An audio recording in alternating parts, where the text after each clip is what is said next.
mouth is when I'm ocean waves.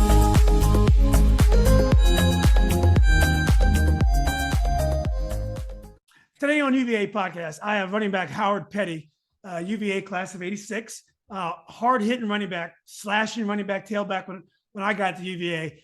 Howard, thanks for doing this. Good to see you. Thank you for having me. Yeah. Well, when I was doing some research to get ready for this, I looked up some old articles about you in high school, and your nickname in high school was Beaver. And I had heard that before. How'd you get the nickname Beaver, and what did it stand for? Hard to say. It was one of those mom nicknames. Is that right? Yeah. And so then when I got to high school, in the 8th grade, I hadn't shook the name yet, and I was ill prepared, to start scoring touchdowns because that slipped out. But there's a funny story behind that, and over the years, I'd say I've embraced it. People who know me as Beaver, I appreciate them calling me that. It's that guy at the, that you don't know at the bar wants to be cute and does it, that you don't appreciate. But I have a lot of friends going back to Annapolis that that's how they know me. And so I was playing for George, and we were in Charlottesville against Navy. I bet you this is 1983. It was the first game that I actually ever got into and ever played. And accidentally I got off tackle, and next thing you know, 28 yards, I scored a touchdown. That's literally when I started playing. I think I had other runs in that game, but at the end of the game, in the locker room, and all of these reporters were around and wanted to talk to me. And in the back of all those reporters, there was this really short guy with a handlebar mustache, and his name was Joe Gross. Joe Gross was a sports editor, columnist, what have you, at the Evening Capital in Annapolis. So as the first question, I go to my homeboy, to Joe Gross. I'm like, Joe, what do you need? And so he starts off by saying, so Beaver, tell me what blah, da, da, da, da, da. And all the reporters turned and looked over Beaver. And so then all the questions were around that. So the cat got out of the bag again. Well, I saw you're from Severn Park, Severn School. Severn School, yeah, in Arnold, but I lived in Annapolis. It's all kind of compacted together there. Right. And did you come from a sports family? Yeah. My dad played football at Johnson C. Smith University, and of 5 brothers, he actually got to college by way of football, and then football moved him on through the college years, and then he actually joined the Navy and became a naval aviator. Okay. Back in 1956, when it wasn't easy to do. Right. So when he went to Johnson C. Smith, did he know Hubert Davis's dad? Because he probably was about the same year. He was a basketball star there. I think so. I don't know for sure. And unfortunately, my dad passed in 2015. Okay. So sorry to hear that. Now I don't know Annapolis that well. In terms of football, were you guys Colts fans at the time? Were you guys Redskins fans? But what kind of suburb is that? And do you associate yourself with Baltimore or DC? From there, it's more Baltimore, the Orioles and the Colts, now the Ravens. You just go a couple miles down Route 50 into Bowie, where Jeffries is from, and that's a DC town. Right. Very close, right in there. So you were a running back. You probably grew up a Lydell Mitchell fan, and I forgot who some of the other Colts running backs were. But you see, my dad was in the Navy, so I actually grew up. Oops, looks like I've got somebody coming. I was born in Hawaii. So as the story goes, my dad got his wings, Pensacola, and then ended up flying A4s off of the USS Oriskany. The USS Oriskany was based in the Pacific Rim, and so I was born in Hawaii, and then we came to San Diego for a few years, and we went on to Japan. Then we went from Japan to Hawaii, and from Hawaii to Alameda, and from Alameda to Annapolis. Wow. So it Annapolis that so my formative football years were in Oakland when you had the Kenny Stabler and all those guys on the Oakland Raiders. Yeah. Gene Upshaw and Marv Hubbard and Dave Casper and oh yeah. Yeah, I interviewed a guy named Pat Toomey who played on that team. He was a defensive end. He was a star basketball player around here in football. Played football at Vanderbilt, and then was a NFL defensive end for many years. So I actually also my father was stationed in Alameda. We call it the Oakland Army Base. So Really? that was 1970, 1971, about that time period. It's probably a little bit before you got there. A little bit after us. Okay. Yeah. Because no. Wait a minute. This is crazy because we came from Alameda to Annapolis in 1973. Exactly. So our parents, our fathers probably knew each other. My dad was a lieutenant colonel in the Army. As your dad was an officer as well. There wasn't that many black officers at that time, so I'm sure they knew each other. I bet they did. That's it. Yeah. What's your dad's name? I'll ask my mother. She's still Howard. Oh, he's Howard Senior. Okay, good. So I'm a junior. Okay, yeah. So how did you get into football? Because of him. So when I got to Annapolis, for the first time I saw Little League football. I thought it was the coolest thing in the world. Don't forget, I spent Europe, Japan and some other places. I wasn't necessarily accustomed to it, and I moved a lot when I was young. So when we finally got to Annapolis, and these guys were playing football, I begged and begged and begged to get on a Little League team. Then I was too big, right? So the first year they said you're too big to play in. And I finally found a team that would take me. They put me at guard, 105-pound team, and I actually I know a lot of those guys today that I played with. It's crazy. They went on to play at St. Mary's. I played at Severn, and so I've had some longtime friends in Annapolis from that. Yeah. When did you know you were going to be special in football? So they put me at guard when I was in Little League and in Annapolis, and I did that, and I think I had to take a year off, and finally I go to Severn, and so I got to Severn, and my coach from that Little League team was at Severn, Jack Basil, and somehow, some way, they made an accident, and I was in the running back group versus the lineman group, or I don't know if they did it on purpose. It was actually I didn't ask. And they accidentally gave me the ball, and I decided I was going to run faster than everybody and do more. It's the classic lineman got the football thing. I mean, you're never going to let down now that they've taken you away from being a lineman and put you into the running back core. Yeah, it happens a lot because Little League football is weight for age. So when I played Little League football, and me and this other guy, we were the stars of the team, running backs, and the linemen, they couldn't weigh a certain amount. They couldn't weigh that much more than us. And me and the other running back never played running back in high school. I played basketball. He played soccer, and all the linemen ended up being star running backs at different high schools in Northern Virginia. But they just. You once they let you out, you never want to go back. Exactly.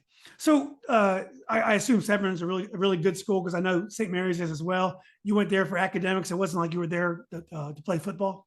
No, I wasn't there for football, but it worked out. So 8th grade, I was able to play on the JV team.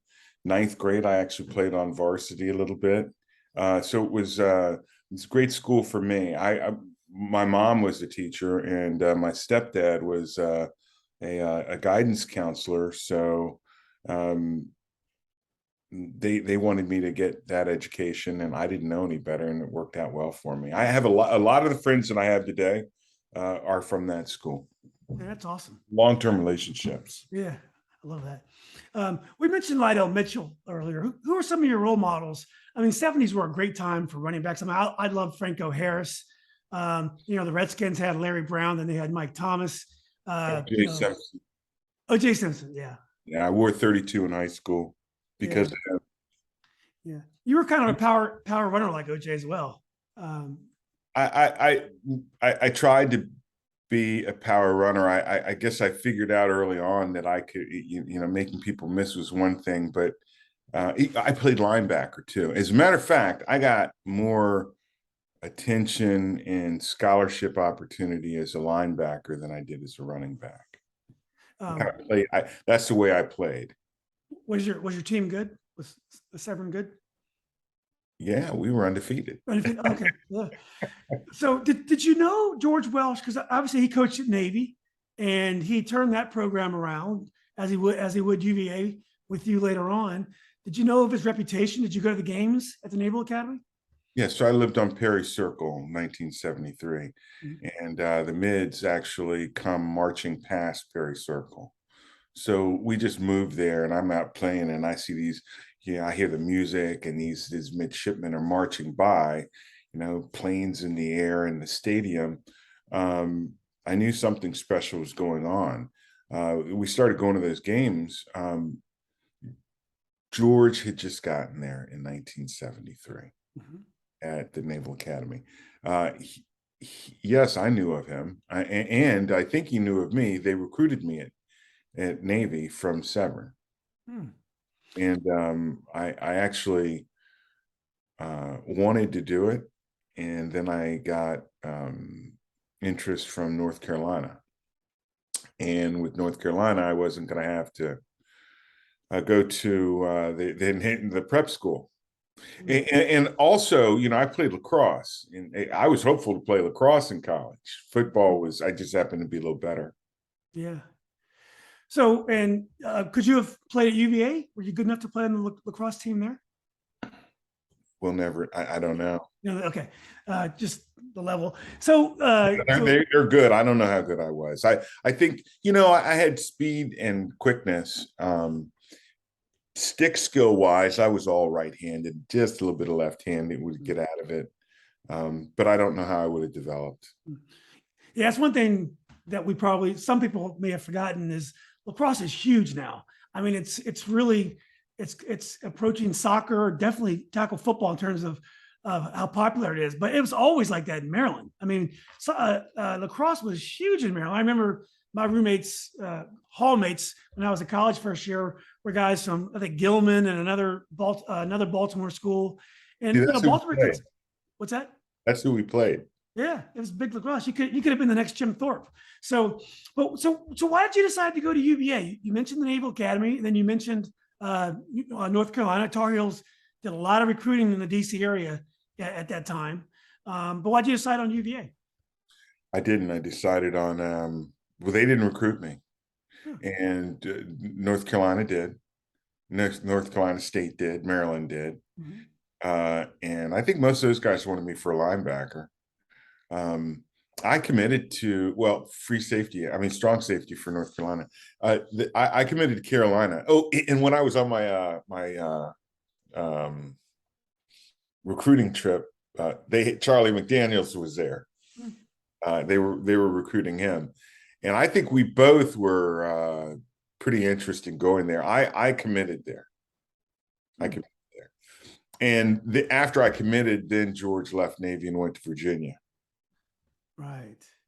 And then this guy Ken Mack, Mr. Smooth, he came around, and I took a tour. Billy Griggs, they showed me around. I really loved the university.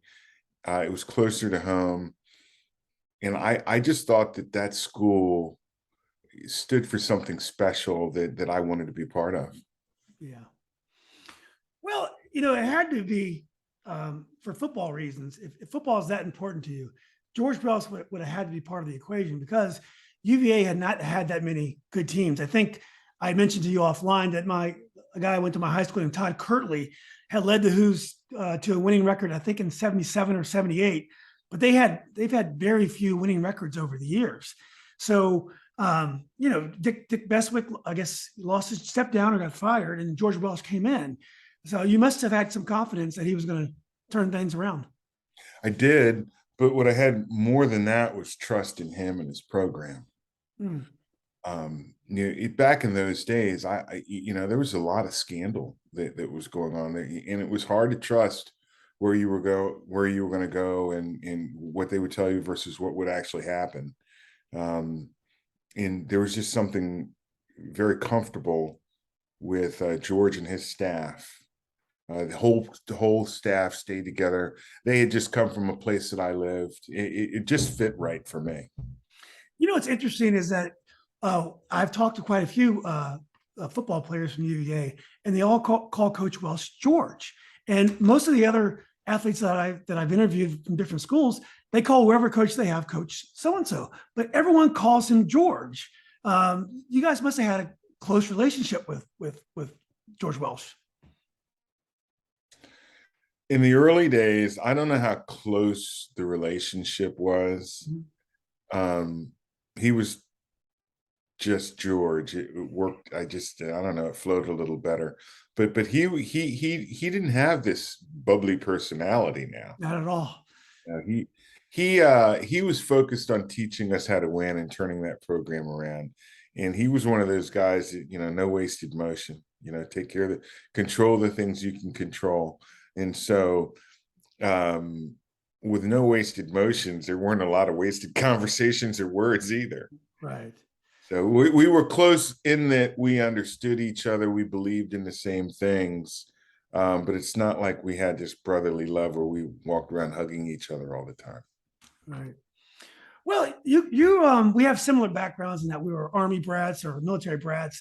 And then I was in Northern Virginia before I went to UVA, 2 years behind you.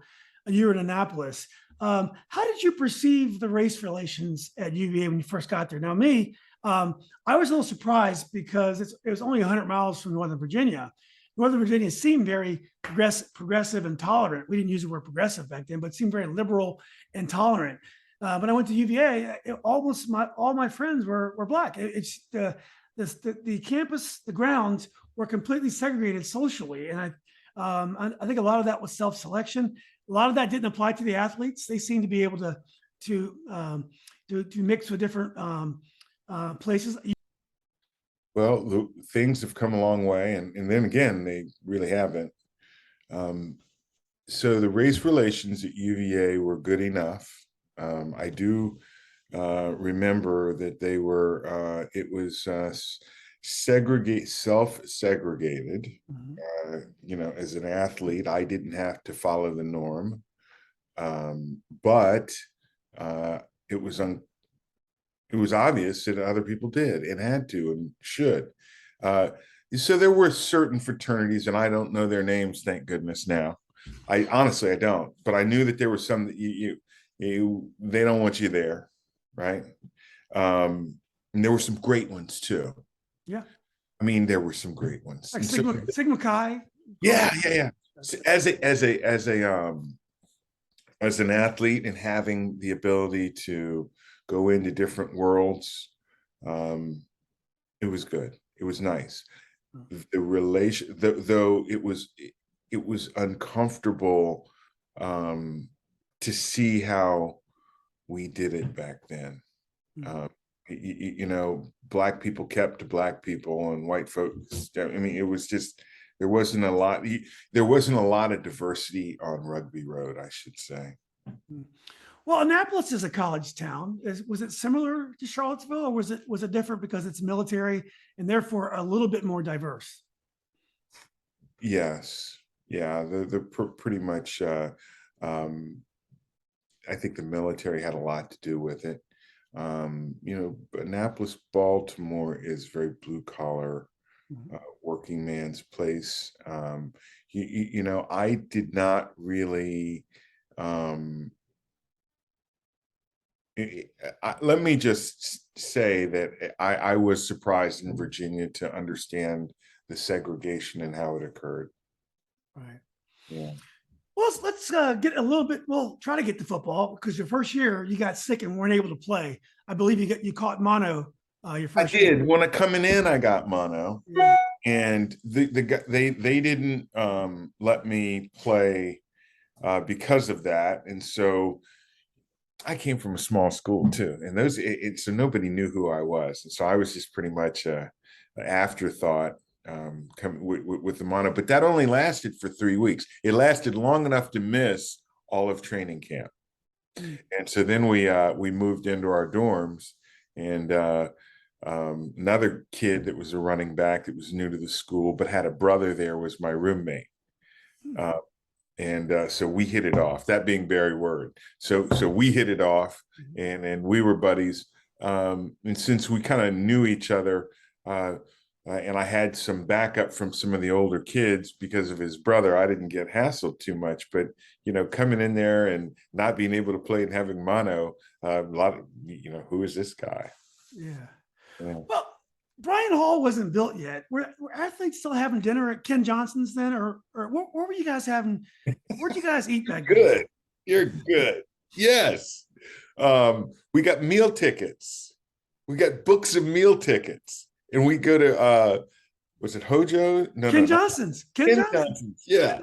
Right next to U-Haul. That's right. It was great. It was a great old style cafeteria. And they had pancakes and eggs, and we'd go there in the nighttime, we'd go there in the daytime. That was one of the best experiences about going to Charlottesville. Yeah. I wonder, because your son played there, I wonder if they have any notion of that, because they have Brian Hall. It's much more professional in terms of the way they treat athletes nowadays. I wonder if he has any notion of going to Kenny Johnson's and going through an old style cafeteria line for dinner.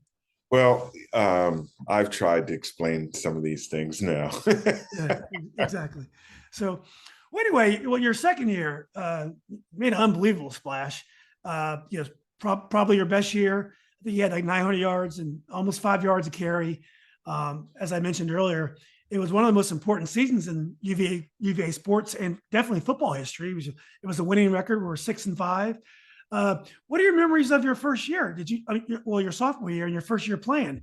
Did you think you were going to do that well? I mean, you weren't even heavily recruited. Correct. I did not. No.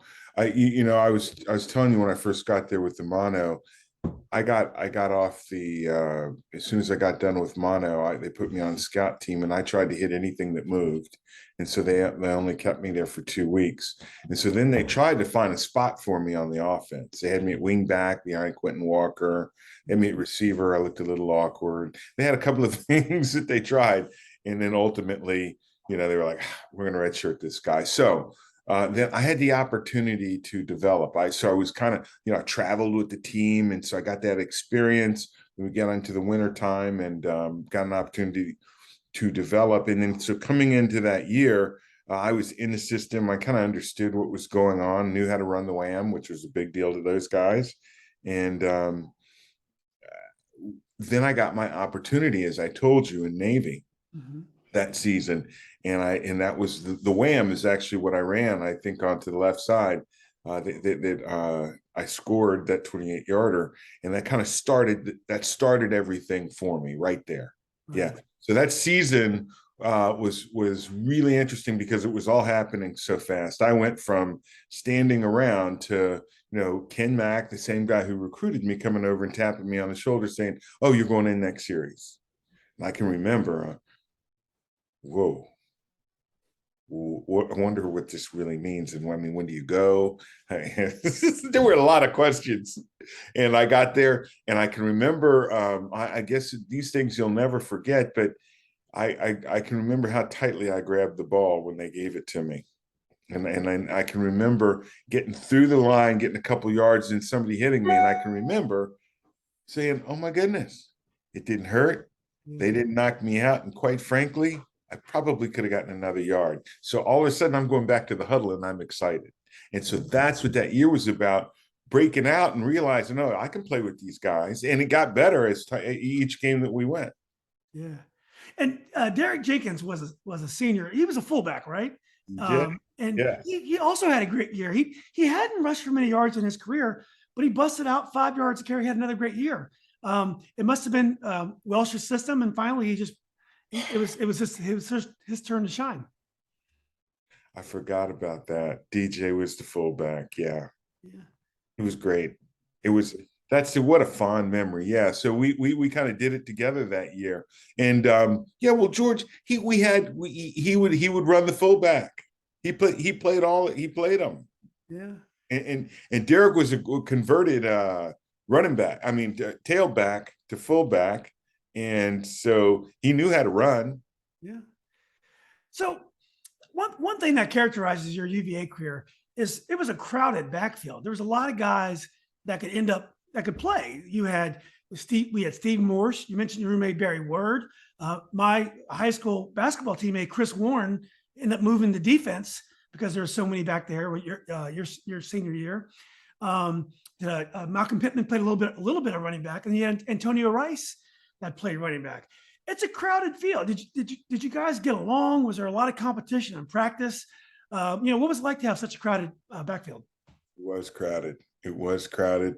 So I think Rice got hurt a little bit, and Malcolm was they had him doing receiving stuff and then return stuff, kind of spread things out a little bit. And Steve Morris, who we affectionately called Bama because he was from Alabama, what the most fabulous fullback anybody could have ever had. Wow. Yeah. We were and so we had love. Yeah, I mean, me, Rice, Steve, and Barry, and Malcolm, and DJ when he was there.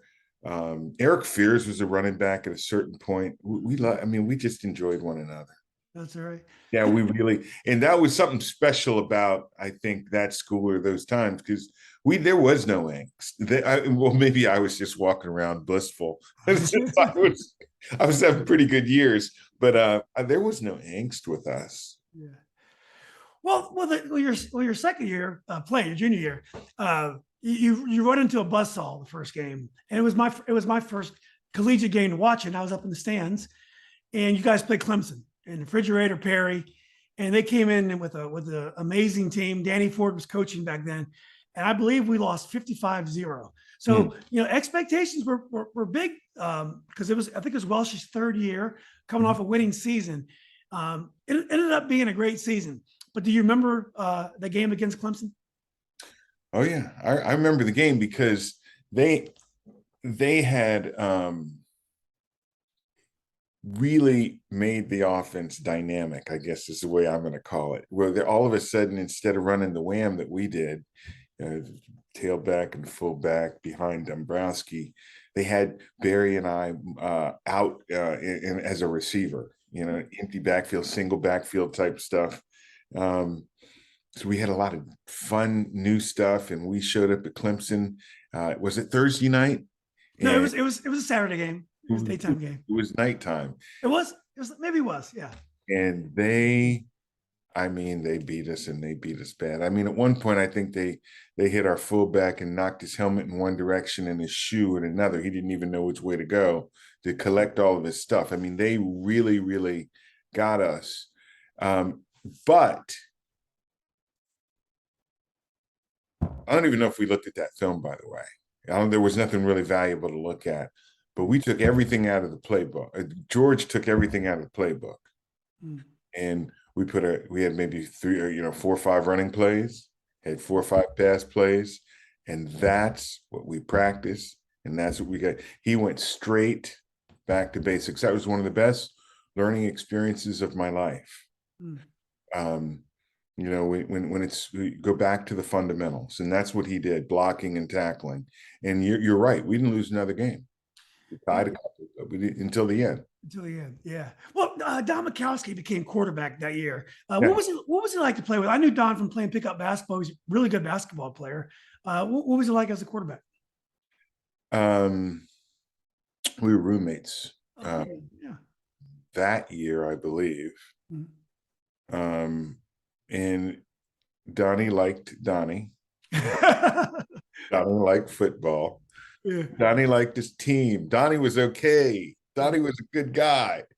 So Donnie was the quarterback that wanted to make sure that he had fresh, high white socks on. He wanted. Quarterbacks are like that, aren't they? Exactly. they want to look just right. Yeah. And so he did, but he backed it up. Yeah. And that's really how we all defined ourselves as the fellas. I mean, if you're going to be a fella, then you're going to back your stuff up. And there wasn't going to be any questions. And in the fourth quarter, why I didn't catch the ball or how come you fell down or some stuff like no. If you handle your business. And so Donnie was the leader of the fellas handling their business. And that's just the way it was. Yeah, he seemed to develop a really good understanding with my classmate John Ford. Because you and Barry would run the ball, we were getting four or 5 yards of carry, and then boom, John would hit him for 25 or 30 yards over the top. John was he made us into a 17 in the country style team because he had that speed. Yeah. You had to deal with John Ford out there on the boundary. Yeah. Right. And with his bread and butter was a post. That's right. His bread and butter was a post. And it was very unlikely. Donnie was, all he had to do is make sure the safety wasn't around, and then he just let it sail. And John could go up underneath it and get it. And it saved us a number of times. John Ford saved us with that stuff. Mm-hmm. Gino Zimmerlink and Donnie used to hook up our tight end. And that saved us a lot too. Between those two things, and then Barry and I being able to push the ball, it was hard to beat us. Yeah, it was really developing a really versatile offense. Well, I think probably the biggest win of that year that really turned the game around was either the Tech win, but the West Virginia win on the road. They were a top 20 team, and I don't think we had beaten them in many years. And we went up to Morgantown. And we beat the crap out of them. I think we beat them. I think it was. Hold on. We had beaten them they had beaten Penn State the week before. That's right. And Penn State had been beating everybody. Yeah. So Penn State was the real deal. And then West Virginia was up and coming, and they beat Penn State. Mm-hmm. And then the showdown occurred in Morgantown, West Virginia. That's right. Yeah. Was that a surprise that we beat them so soundly? Well, hell yeah. I mean, we were, George at that point had us thinking about what we needed to be thinking about. Yeah. His plan had taken root. We were focused on the right things. We were doing it the right way. And so a lot of that was automatic. George used to say, take care of the little things, the big things take care of themselves. We had been taking care of the little. Don't forget, Clemson beat the snot out of us. We went back to the little things. Yeah. And then we were talking about him running the fullback. Our fullback had 100 and some yards that game up the middle. They were thinking so much about me and Barry. That quick to the fullback, he broke one for a touchdown. I mean, I think it was like 27-17 or something. I don't know. I mean, that we didn't score a lot, but so we needed everything we got, and we were getting it from fullbacks, from tight ends. George was good like that. Was that Steve Morse or was that Kevin Morgan that day that got all those yards? You're good. You're good. No, that was Morris. That was Morris. Okay. Yeah, I know Kevin. But Morgan, he could have been in there. He probably was in there doing his thing too. Yeah, he's a funny guy. So, a real famous game to us that year was the Tech win, because I didn't go down there, but my friends went down there, and they took the goalpost down at Lang Stadium down at Tech. Mm-hmm. And I mean, people talked about that for months. And when you miss something, everyone likes to rub it in that you weren't there. But all my friends were there on the field when they tore the goalpost down. Tell us about that Tech win. Well, it started going into the stadium. For whatever reason, I think we had to walk further that day than any other stadium.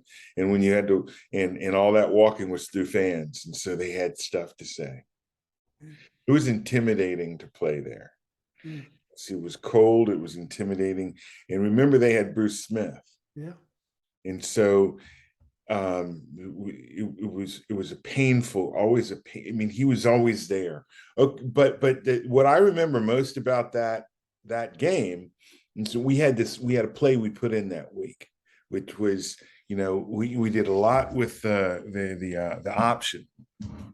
We did a lot with the the fullback in the option. If he wasn't there, then we had our quarterback, that the leader of the guys, and he would either run, and he was talented. You played him in basketball, so that he fake and do your head fakes, and so he did all of that. He played basketball when he was running the option. Then he had me or Barry to catch the ball, and we practiced it every day.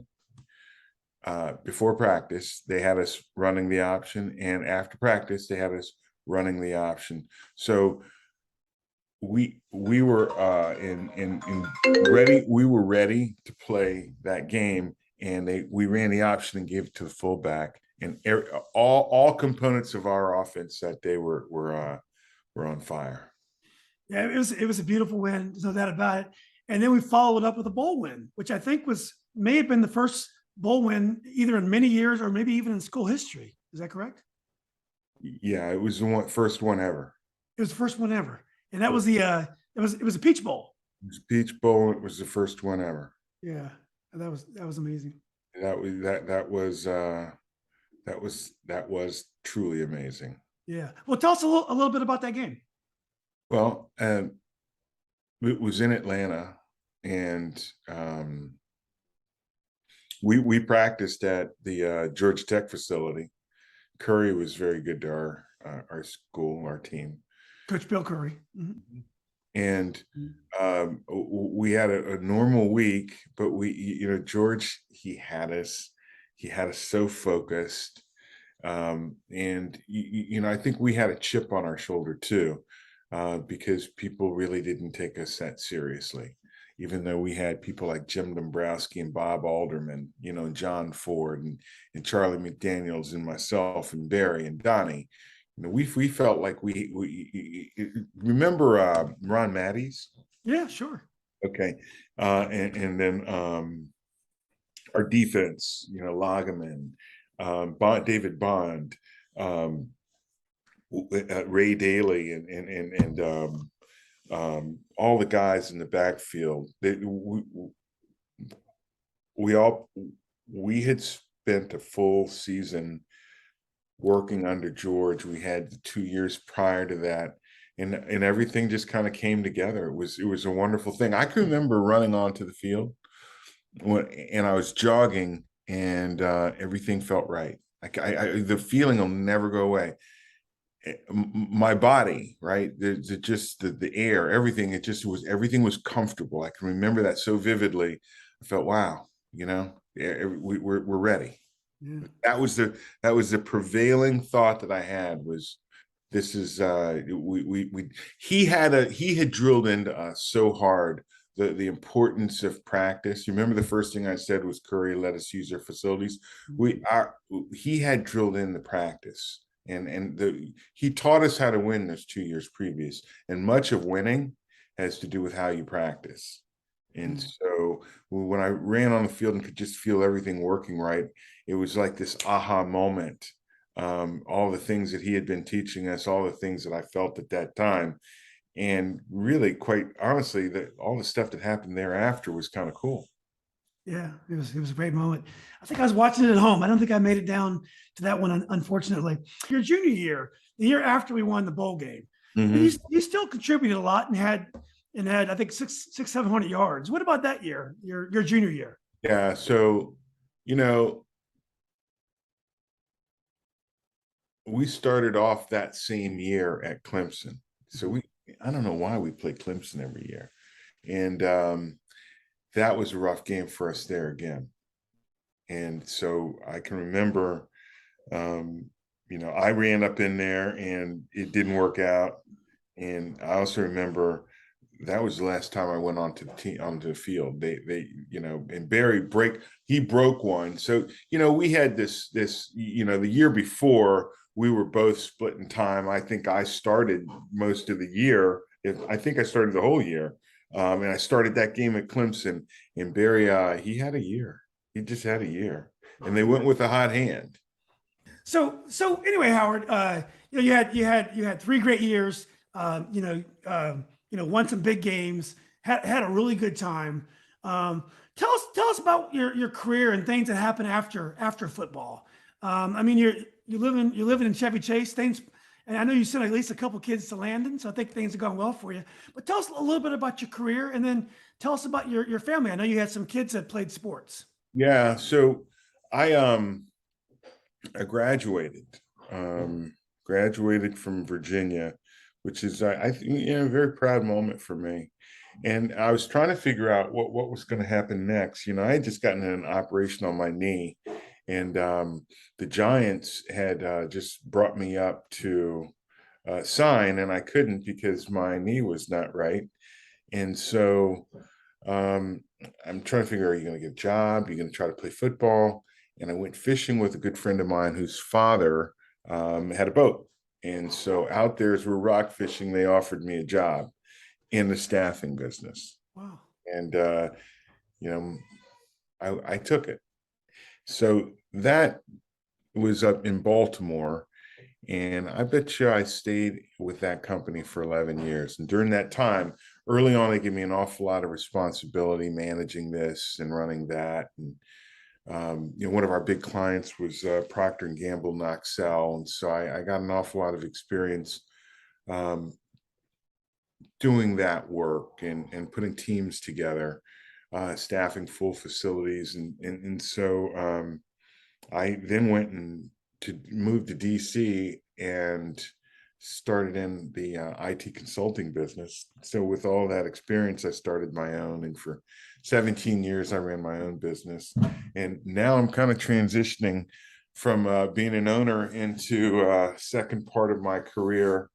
And I've taken all of my relationships and um, embedded them into different companies that now have expertise in mortgage analysis and staffing and IT consulting.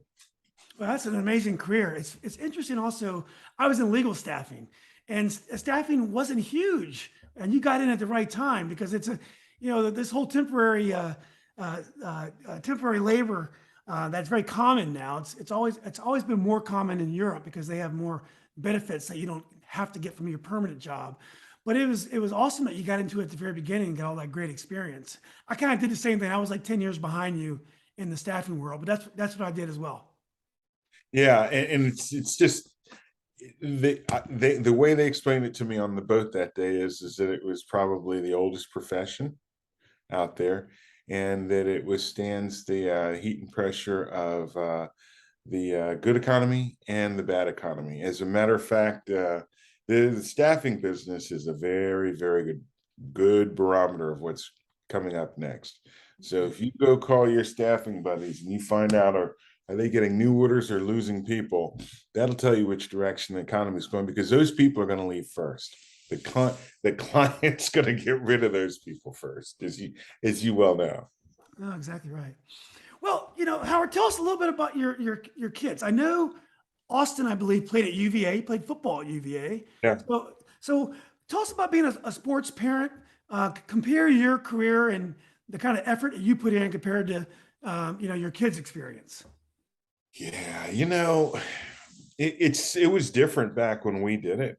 At least I think there was you couldn't specialize. Mm-mm. You go out for the track team, but you weren't going to get a speed and conditioning coach anywhere.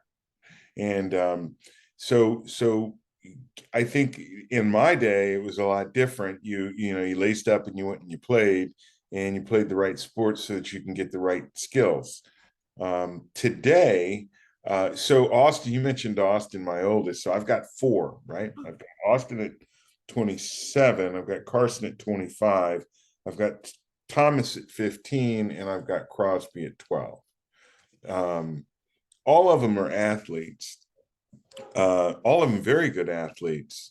Austin was the tallest of all of them. But I can remember with my first child, I was out at the field, stretching myself before practice, and then the last child, you're there to support, but you're not there stretching with them and all the other stuff.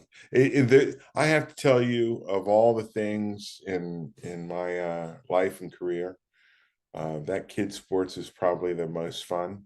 Just to, on a Saturday or Sunday, to be able to relax and go watch a lacrosse game is one of my favorite things to do. Yeah, my son just finished his soccer career. He graduated from high school. He's at UVA now, not playing sports. And I miss, yeah, I miss it. I miss watching him play. Really enjoyed the game. Now, since Austin played for UVA, are you still a fan of the team? Do you keep up? And what are Yeah. your Yeah. thoughts on this season so far? Well, I have been keeping up. I spent some time with Coach Elliott and some of his staff and some of the players this summer. I haven't been up for a game yet this year, and a lot of that has to do with high school football. But I guess